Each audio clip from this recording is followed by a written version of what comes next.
சற்று முன் வெளியான முக்கிய தகவல்கள். மார்ச் 20 வரை 11 மாவட்டங்களில் கனமழைக்கு வாய்ப்பு. வானிலை மையம் முன்னெச்சரிக்கை தகவல்கள். இத பத்தி தகவல்களை தான் இந்த வீடியோல பார்க்க போறோம். கீழே ரெட் கலர் பட்டனை கிளிக் பண்ணி சப்ஸ்கிரைப் பண்ணி வச்சுக்கோங்க. பக்கத்துல இருக்கிற பெல் ஐகானையும் மறக்காம கிளிக் பண்ணி வச்சுக்கோங்க. அப்பதான் நான் ரெகுலரா வீடியோ போடுற நோட்டிபிகேஷன் உங்க மொபைலுக்கு உடனுக்குடன் வந்து சேரும்.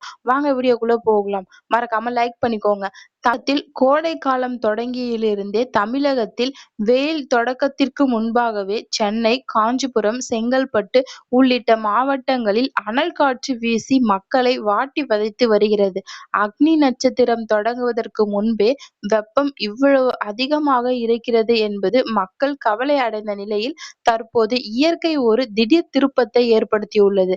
கடந்த சில தினங்களாக தமிழகத்தில் பல இடங்களில் இடி மின்னுடன் கூடிய கனமழை பெய்ய வாய்ப்பிருப்பதாக வானிலை ஆய்வு மையம் முன்னெச்சரிக்கை தகவல்கள் விடப்பட்டுள்ளது.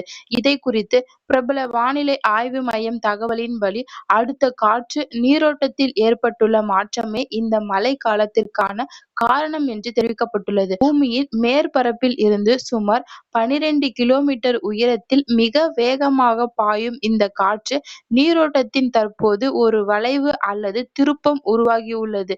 இது மேகங்கள் செங்குத்தாக வளரவும் அதன் பூமியின் மழை பெய்யும் என்று எதிர்பார்க்கப்படுகிறது.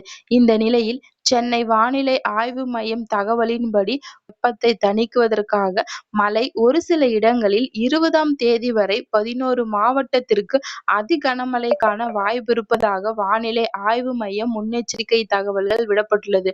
இதை குறித்து அப்பகுதிகளில் உள்ள மீனவர்கள் எச்சரிக்கையாகவும் கடலுக்கு சென்று மீன்பிடிக்க செல்ல வேண்டாம் என்றும் வலியுறுத்தப்படுகிறது. நன்றி, வணக்கம்.